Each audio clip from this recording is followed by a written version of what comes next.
All right, Madam Mayor, it's 9:07 and we are live.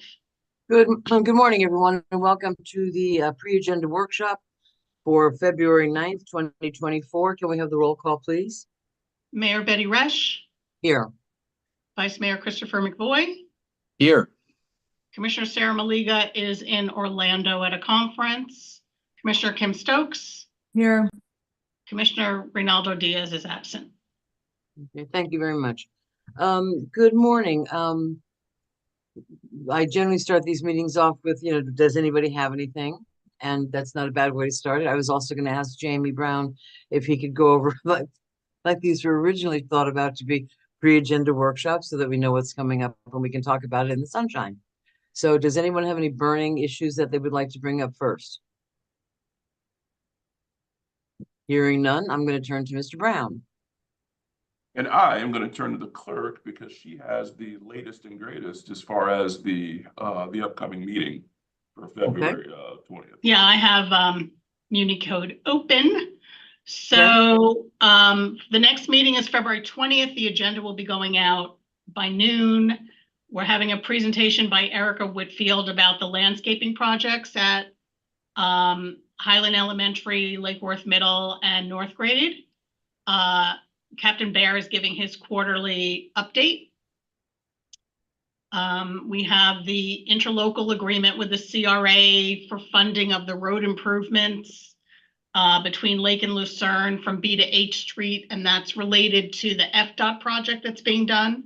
So the CRA is going to be funding $600,000 so we can do the lettered streets in between the FDOT project.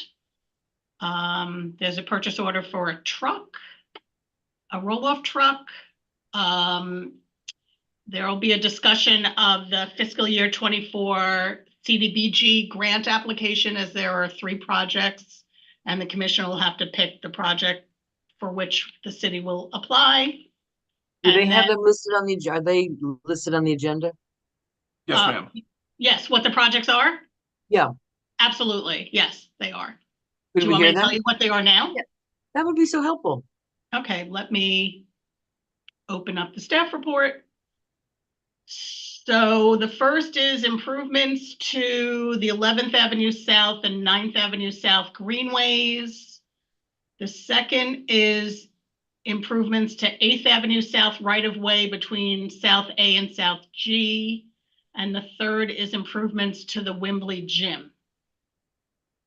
And where does that list come from? So basically, Madam Mayor, staff, we kind of each year we have a list of things that kind of fall within what qualifies for the community development block grant. And then we kind of whittle that down and bring the most pressing options to everyone. And again, if none of these are something that anyone is interested in, we can always go back to that list and see if we can pull something else. But we kind of look at some of the things we know we need to do and where this money could go so we don't have to budget our own funds to do it. So essentially the staff prioritizes what from staff's viewpoint, the 3 most vital ones are. Correct, and then bring them forward to the body to see what you guys would like to decide on. But if it's something that you guys don't like any of those options, we can always go back to the drawing board and see what we can do. There is always a time concern when it comes to the block grant, because there are certain dates we need to hit as far as having stuff submitted to the county. But these were 3 really good options we felt this year to bring forward in consideration. Yeah, I'm not criticizing. I'm just curious. So is there a list of like things that didn't make the top 3? Or would you have to go back to the drawing board to come up with different things? I think we had 2 additional. I know one of those, when we looked into it and got with the county, did not qualify. So a lot of times it's just a matter of finding what's going to fall within the actual designated area that qualifies to utilize CDBG funds for. And then beyond that, the actual the project itself and how much we're looking at and how much additional the city would have to put in depending on what the project is. So it's a matter of finding a project that fits the budget of what we're being allocated for that particular year and also falls within the actual geographic location where it can be utilized. Would it be possible in that direction? Maybe it's already in the backup, I don't know, but to include a map of the eligible area and maybe an overlay of the CRA, because I imagine that we don't tend to do CDBG projects within the CRA area, although I could be wrong about that. But whatever the relevant maps that indicate what's in and what's out, and maybe the list of the county criteria. I've seen them in the past, but if I'm not sure I could produce them if quizzed. Okay, Vice Mayor, there Correct? is a presentation in the backup for this item, and there is a map showing the target area, as well as pictures and descriptions of each of the 3 projects. Okay. I I know might have, Jerry in the past, he's included the map, but I had not looked at the presentation to see if it was in for this. Yeah, I looked and there is a map. awesome. Does it include, what I'm hearing though, if we see the map of the entire CDBG eligible area, does it include the CRA overlay? Or do we have to kind of imagine like, oh, okay, well, this is a road we might want to improve that's in that area, but it's also in the CRA district? I know that the map has not included out in the past because they're 2 separate things. I guess Right. we could do that, but I guess my question would be, why would we overlay the CRA map on the CDBG? Well, I had a similar question about just wanting to check my assumptions. I'm assuming that there's one road, the one right away, 8th Avenue South, that's eligible or that we're considering to make improvements on. But there are many roads within the CDBG area. So I'm assuming that one's either like the worst of all of them, or there was some reason that one was picked over the others. And then in the past, I think the CRA has decided to help us out in improving some of the roads within their district. So just being aware of all the different funding sources for any particular road or area of the city, I think is helpful. Yeah, and a good example of that was one of the ones that Melissa just mentioned that's also on the agenda, that interlocal agreement with the CRA. Right. So with FDOT doing Lake and Lucerne from basically the traffic circle all the way to Gulfview, all of our lettered streets, B, C, D, E, F, none of those are DOT roads, they're city roads, but we didn't have anything allocated to actually do those roadway segments. So you basically have these old crumbling roads connecting 2 brand new roads they were just doing. So and speaking with Joan last year, she agreed, since that's in the CRA area, to budget. I gave her exactly what it was going to cost. We put in $600,000 in their budget this year, and that's what that item is, basically them transferring that money to us and allowing us to basically utilize those funds to do that. We talked about those letter streets before, I believe, right? This is not something new we're hearing. Right. Yeah. Right. Last year, that was one of the things that we actually, it was an option for CDBG funding, but since it fell within the CRA area, we didn't want to waste CDBG funds on something that, after speaking with Joan, she agreed they would fund. So we moved on to the phase 2 of the Memorial Park. Yeah, I think that's probably where Vice Mayor's suggestion came from, is just Okay, yeah, that's no trying to problem. make sure, like, if we know that there's a project being proposed, that is it within the CRA district or not? So is there more opportunity for collaboration there or something like that? Absolutely, we'll get that added on. None of these projects right now, that the 3 that you listed, I think, fall within the CRA district. So, They do not the current 3 projects, they don't. and then what is the condition of 8th Avenue South? Is it one of the ones that's still kind of like a dirt road type situation, or is it one of the worst? Yes, it's it's I guess grassphalt is what we sometimes Okay, say. that's what I'm thinking. Um, Okay, so that makes sense to me why that was the one chosen. Yeah, and some of these, these are areas that the greenways were ones we knew we were never going to do an actual east-west road on those, but we didn't want just the gravel road to stay there because it is an actual roadway. So that's why we converted some of those to the greenways. Some of the other options were actually now kind of enhance those greenways with more pedestrian features like benches, more landscaping, stuff like that. So that's one of the other options. I believe it was the first one that Melissa mentioned. I did have a question about the 8th Avenue South, because from my memory, that, if I'm remembering correctly, that area is an area where maybe PBSO has some more challenges. And I'm just curious I always, thought like, I remember walking in an area and looking at kind of the condition of the road and like thought this doesn't create the sense of like we all want to take care of this neighborhood together. I mean, look at the condition of our roads. It was kind of depressing, I thought, and I didn't know if improving that road, if it would actually do more than just improve a road. Like it might actually improve the sense of like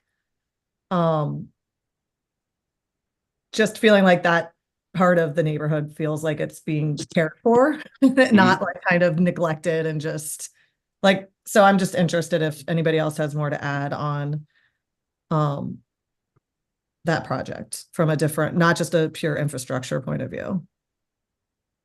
Well, any of the streets that we have that are so sad, you know, it doesn't add to that we, you know, we love the city. You know, I mean, it doesn't look good for any of them. I And there are know. some of them that are even like downtown when I'm go around Lakeside and Second and Third. Second Avenue South is, I mean, there's some really bad roads where in a place where a lot of people see the roads, not just the residents, because the people are coming through to the parks, they're bringing their boats down.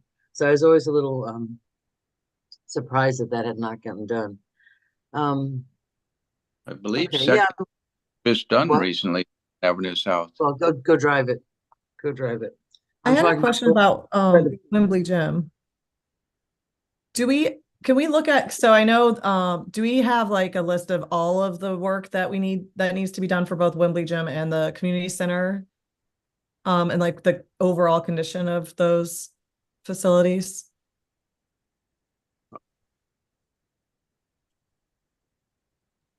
Oh, here we go. Oh, good. thank you, Melissa. I'm sharing my screen, so do you see? Thank you. Yeah, thank you. Yep. Now, Oh, what I was going to Wait, mention let as me go to well the is next for the, slide. There we go. There's a gym. yeah. Now, what I was going to mention as well, for the 3 projects we're showing, project, I think it was 1 and 3, Melissa? Because It the gym is. was 3 and 8th was, what was that, 1 or 2? One. 1, Well, okay. two here. Wait. Yes. Yes, And- so project 2, this 8th Avenue, this is the only project we're bringing forward, which would actually require additional city funding. So project 1, which is the improvements to the existing greenways, all of that would be, the CDBG allocation would be enough to cover that entire project.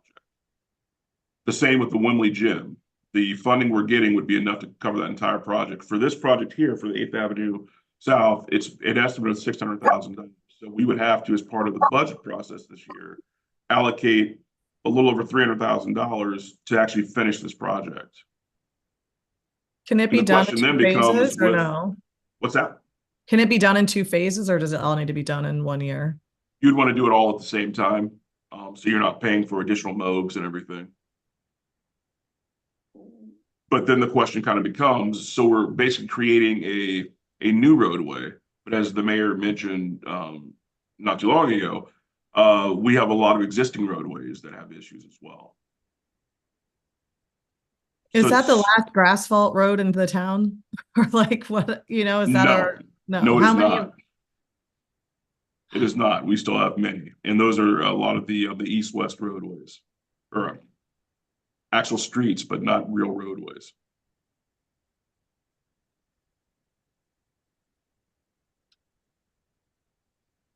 Lost.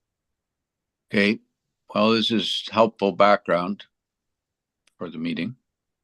And again, we'll get into it like during the actual meeting itself, and kind of go into the projects more in depth. But yeah, we have a lot of you know, the bond program, like I've said, you know, that only covered about 1/3 of the city. We did that 4-year infrastructure bond, so we still have a lot of work to do. And that's just our existing roadways, not even addressing some of those unimproved alleyways. Right. I mean, I looked at the slide with the Fifth Avenue South. Where was it? The walkway they actually have 11th Avenue South, the walkway. I mean, we've got one on Fifth Avenue South that would love a sidewalk and you know, it's marginally delineated as a greenway. I would like to see some, I mean, they already have a sidewalk.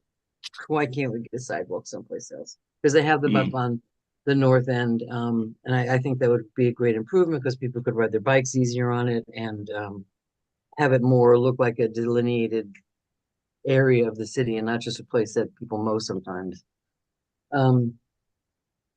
Anything else with the upcoming agenda that we should talk about?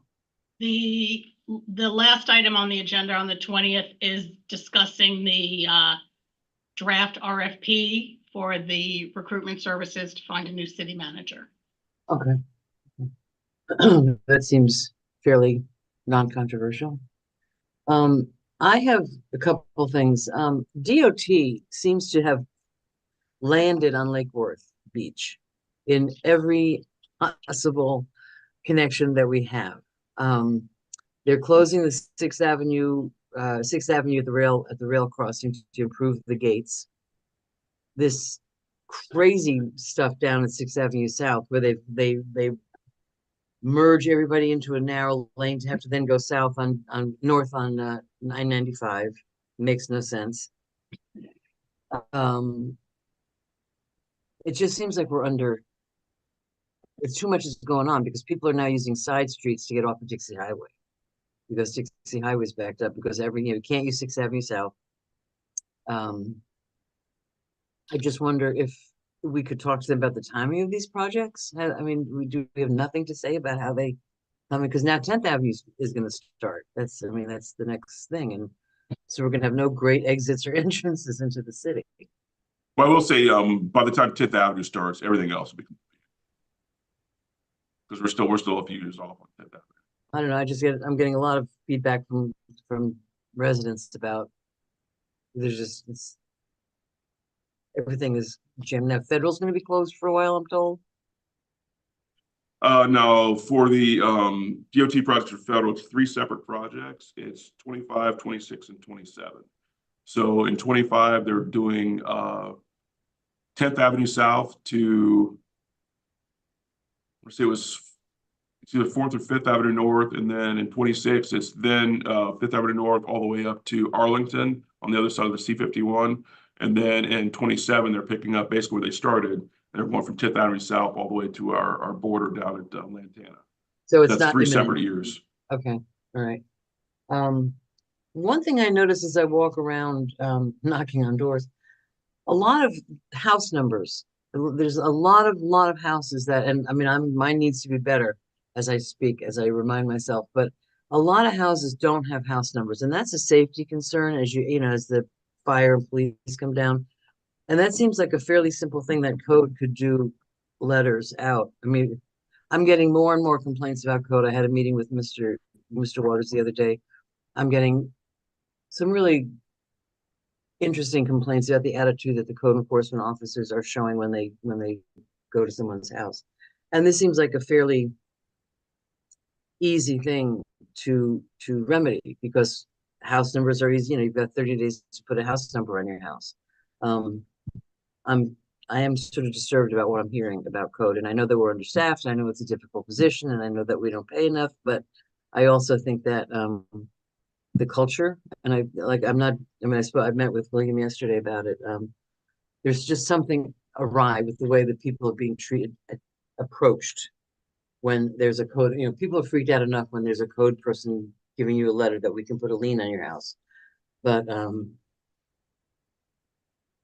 to have someone told that their house is the ugliest house on the block, or that their houses are just, and then I wasn't there to hear it, but this is reports that I'm hearing, and I'm sorry, but code enforcement and customer service are the 2 faces of the city that people interact with, and I just think that we need to somehow get a little bit better about. I've been saying this for a long time, how we treat people, how we deal with people. The culture should, although we talk about, we want compliance, not enforcement so much, but the message isn't really getting out there to our citizens.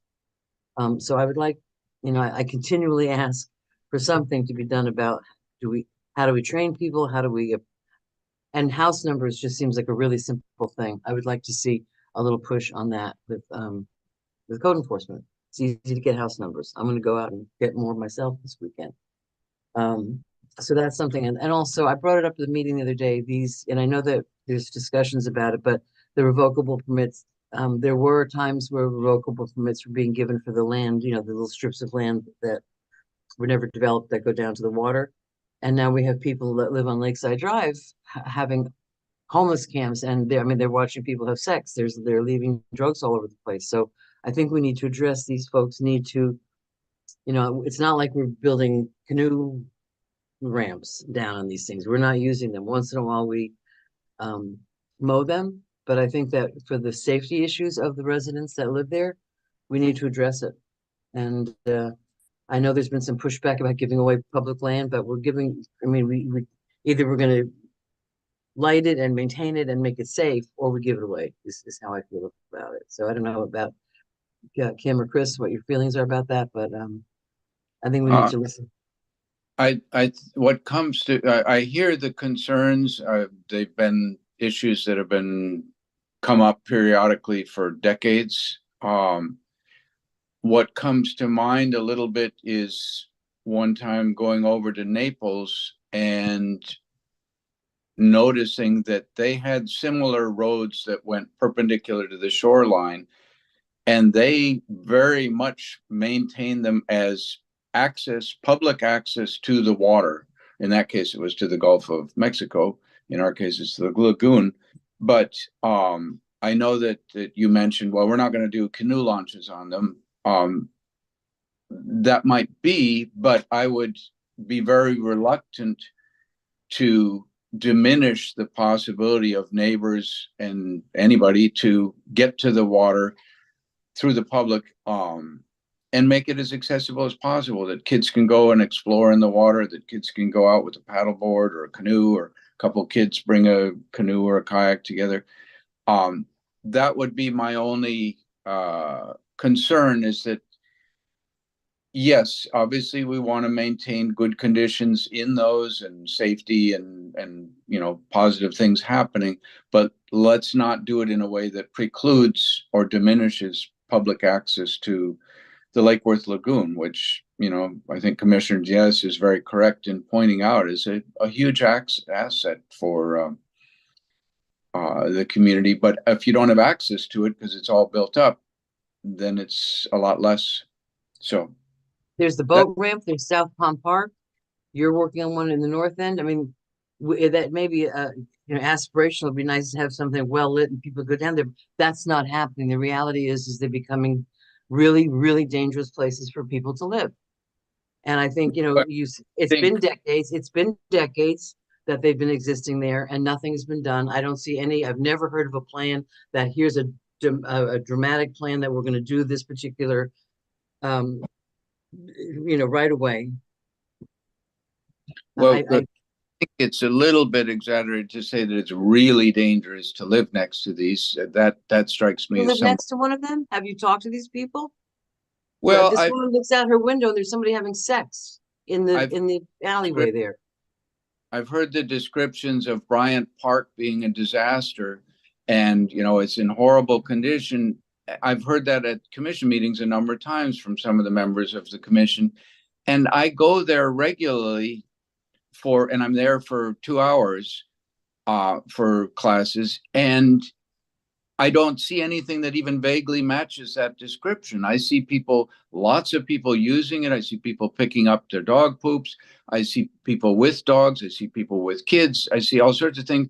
And it doesn't match the description that's sometimes being given. So, and I would point out that if one wanted to put 1 or 2 light poles or more with a solar panel to run them, you know, for probably $1,000, you could add lighting to that. You could put motion sensors on it, whatever, so it's not bothering people most of the time.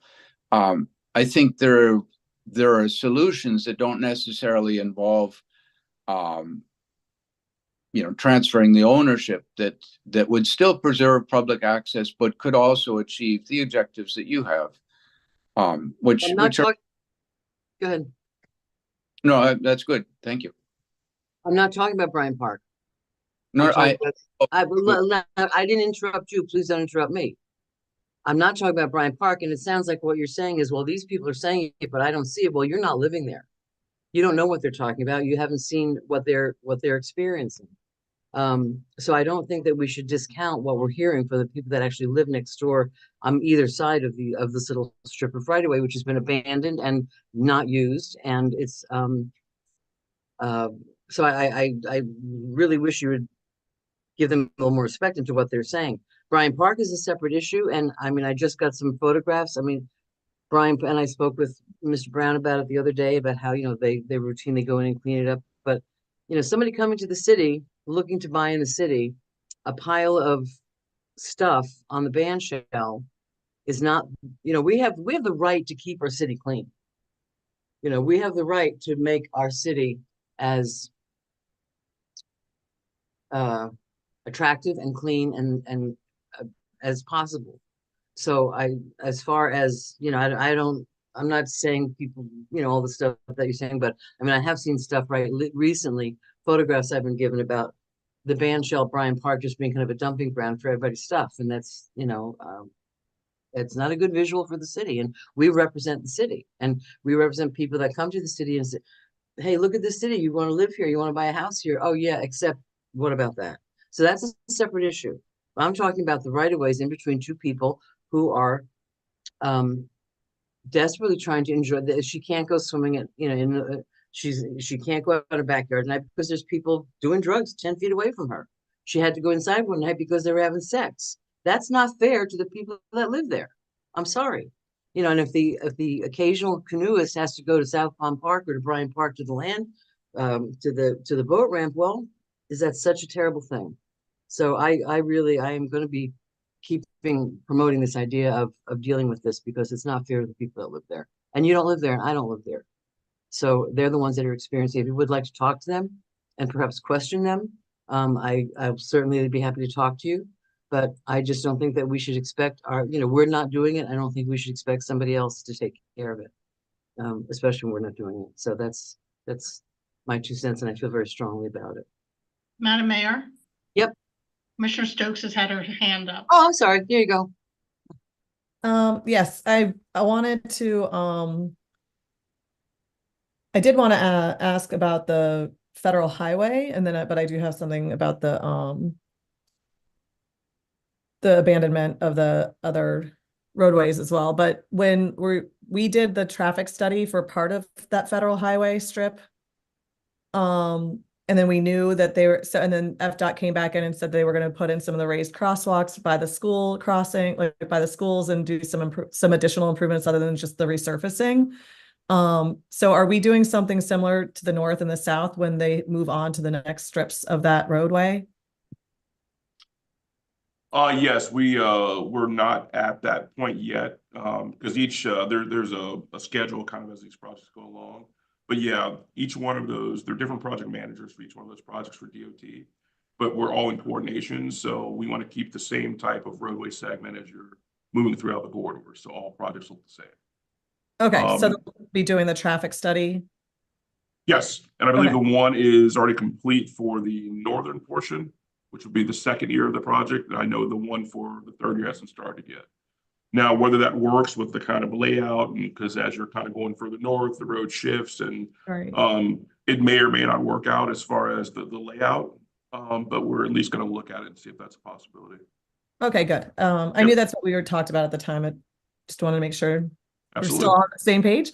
And then I did ask when it came up, the idea of abandoning the alleyway, or the different right of ways and stuff. I did ask Mr. Brown and Mr. Waters yesterday, I think, to send me a list of the ones that we're considering, because it does seem like it's going to be on a case-by-case basis. So I don't want to say yes in general or no in general, because I think I really do want to look at the different cases. I know up here on the north end, where the seawalls got put in with the railing, like a lot of my neighbors are constantly walking that area and using it as like kind of an unofficial park.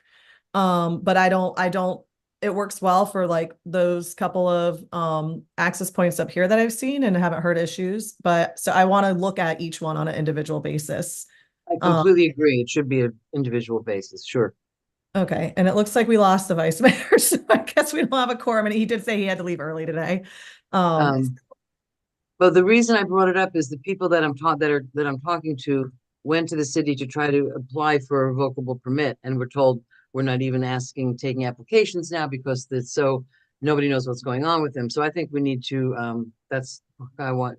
I see Mr. Brown's hand up. When they're frustrated, they went to the city. I said, well, go try to get a permit, and then they didn't even reply. Madam Mayor, just to Yep. let you know that the meeting has to adjourn as there's no longer a quorum. We can't just talk even if we don't take official action. Glenn, Glenn? Chris didn't even say goodbye. He just left. I don't know if he had to leave at 9:30, but yeah, I have to he just drop said some time. 9:45, but he might have Okay. had to drive somewhere. Or Yeah. Mr. City Attorney? I know Glenn's driving. He Mm. just pretends to be here.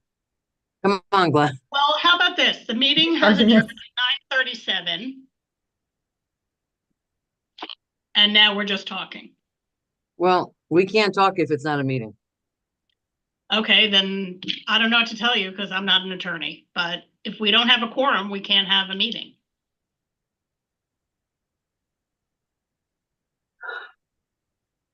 Then? Because I mean, we're noticed, we're in the sunshine, we're being recorded. Let me try to call Glenn real quick. Yeah, that's what I was gonna do. Go ahead.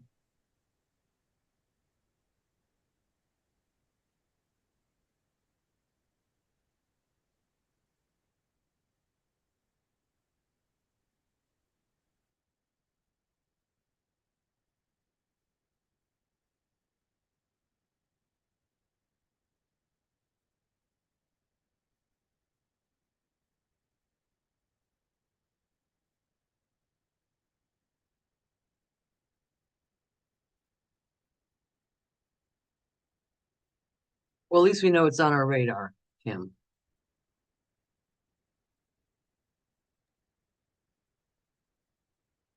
Yeah, I like having things on the radar so I can do that and say, get me the list and I can start digging into it before it appears on an agenda. And I agree, it should absolutely be case by case. Not everyone needs to be abandoned, but I mean, these people are just, they're having a real problem.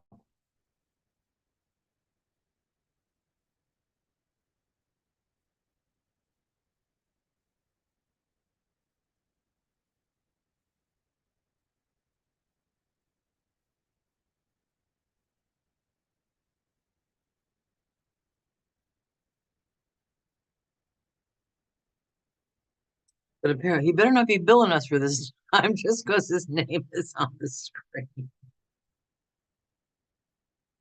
So Madam Mayor, I couldn't get a hold of Glenn, but I have Christy on speaker on the phone Okay, right now. Can you hear her? For you, Okay. Okay, so the question is, we no longer have a quorum because Commissioner McVoy had to drop off and Commissioner Diaz is not here and Commissioner Malega is in Orlando. So we no longer have a quorum. And the question is, can the meeting continue for our pre-agenda work session? a If no- conversation. yeah, properly used. Absolutely.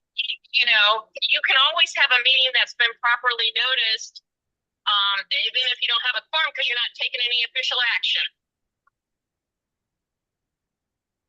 Sounds good. Did you catch that, Madam Mayor? Thank you. So, Okay. Kim, Thank it's you so all much, us. Madam Attorney. Okay, thank you, Christy. That's kind of what I thought. Anyway, so just to finish this up, I do think it should be, case by case as the people apply. Not everyone's interested in having it done. This is just a particularly egregious situation with these folks down there. So I don't know what else there is to talk about. Jamie has his hand raised. Oh, I'm sorry, Jamie. No problem. I was just on that. So, the reason that we had kind of put a pause on all of the revocable permits and the abandonments because of everything that was coming in. And a lot of it was because of what we're talking about right now in Lakeside. So as Commissioner Stokes had mentioned, we're going to have to look at these on a case by case basis because we kind of got this backlog of all these that have kind of been building up. And then we had to put a pause on not accept anymore for the time being. Now we're opening it back up again because a lot of these, as I mentioned before, are on the internal streets. So if you're on C or D or something like that, and you've got like one of these lots right next to your house, we're never putting a road there. There are no city utilities or anything on it. There's no need for an easement. Those we can get off our plate. There's no need to hold those up. But the Right. ones you're talking about, like over on Lakeside, that's a whole different conversation. It has an Because of the actual. water. Correct. Correct. But they have never been used for public, and I'm just gonna be cranky here. They have never been used for the purpose that we're talking about using them for. There's South Palm Park, if people want to go into the water with their canoes and kayaks, there's South Palm Park.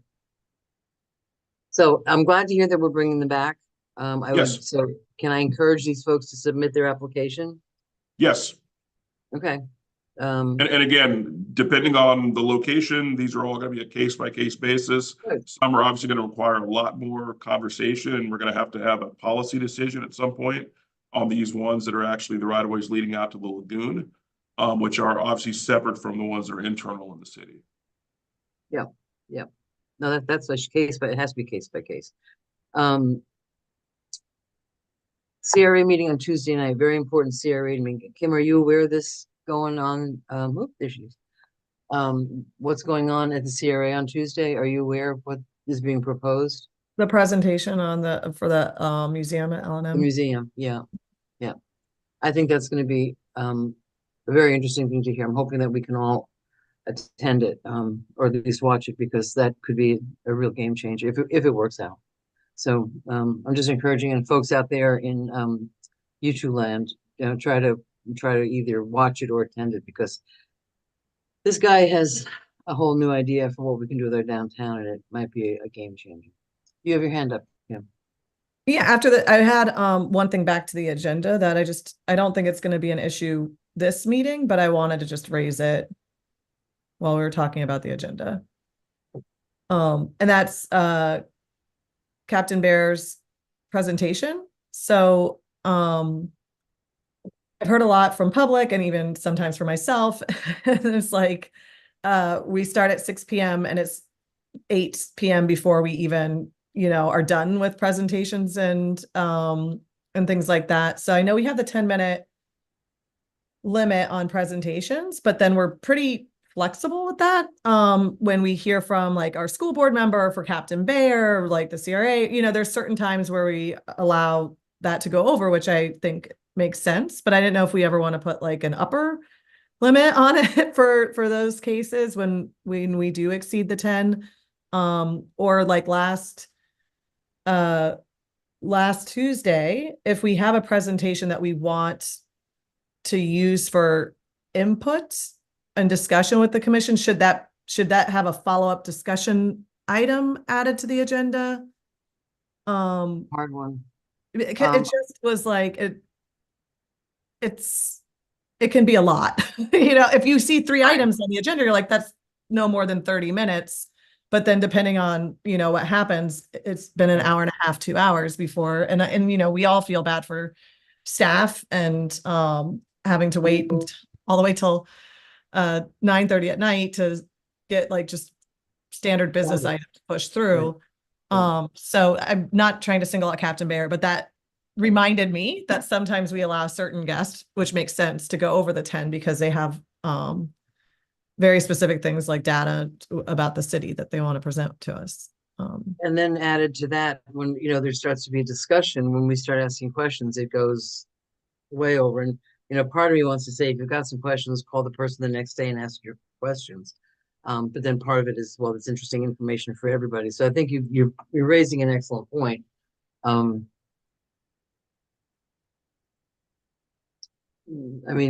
the limit is 10.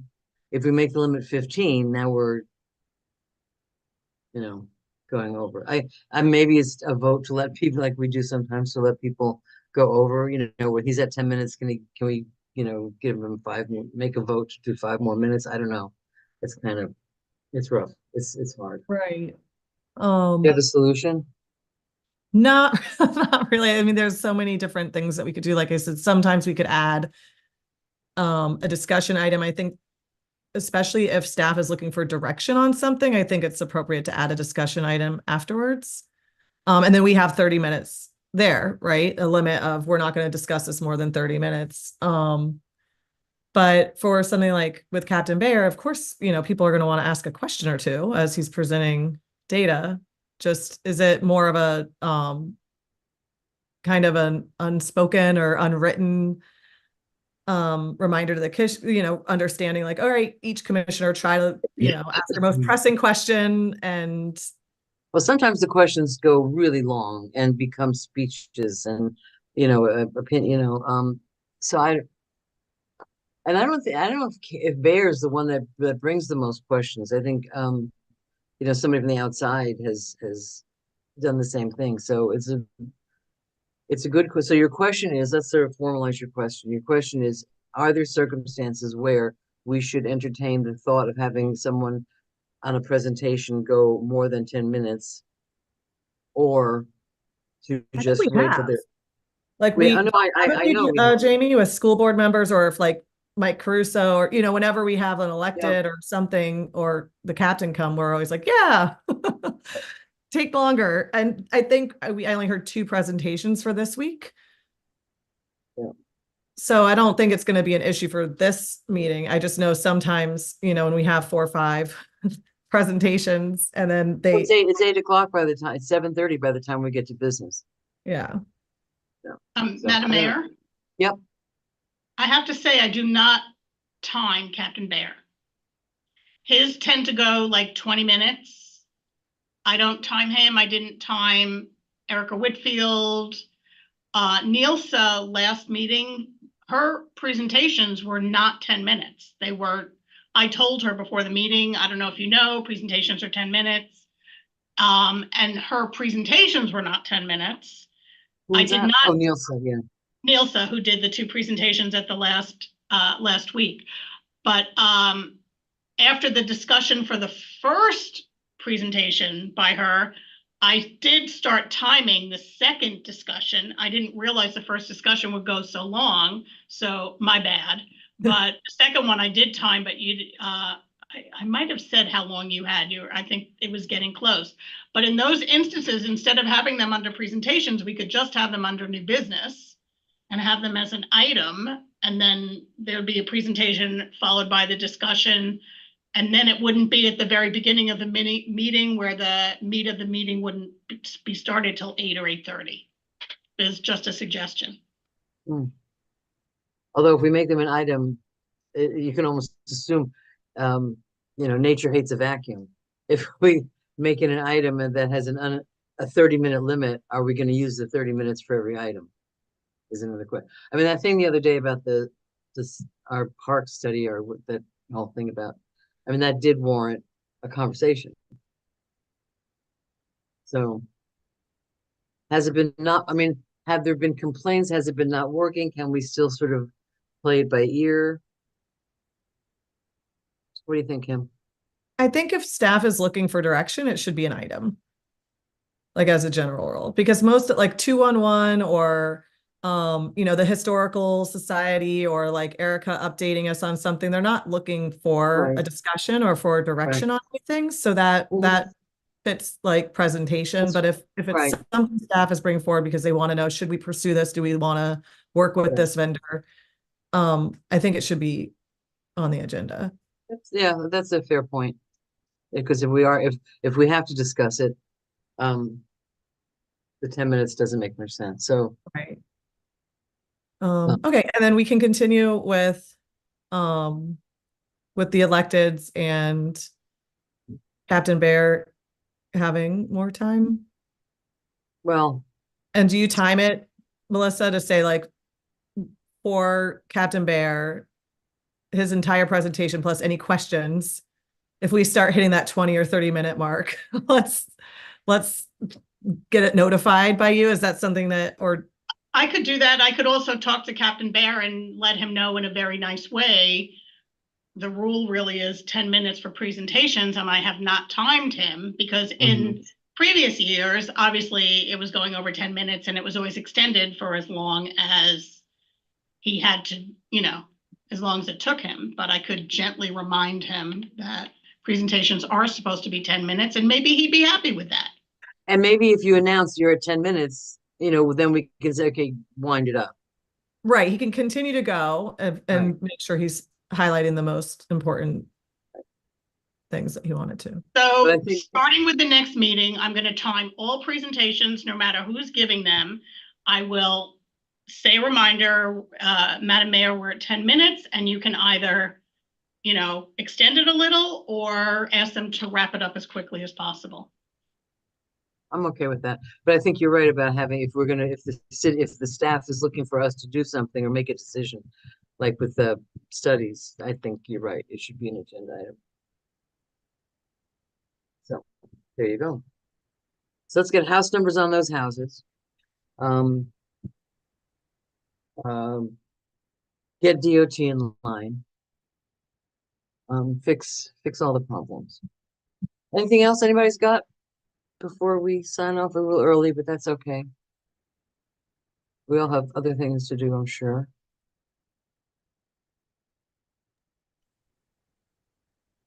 Crickets. This is the quietest group all of a sudden. That means we have nothing else. All So- right, I think we can accept that. So thanks, everybody. If you enjoy Super Bowl, good luck to your team. If you don't care, good luck to your Sunday night. Have a great day, everybody. Have a good weekend, everybody. There's no events going on this weekend, are there, Jamie, or Melissa from the city? There's a race in Bryant Park on Saturday. Loop for Literacy. Oh, okay.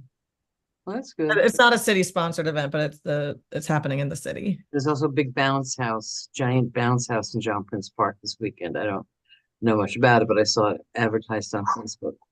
So Will you be bouncing? I will not be bouncing. I will be knocking. I will be knocking. So have a great weekend, everybody, and I'll either be knocking or doing my laundry. Because both of those get neglected. So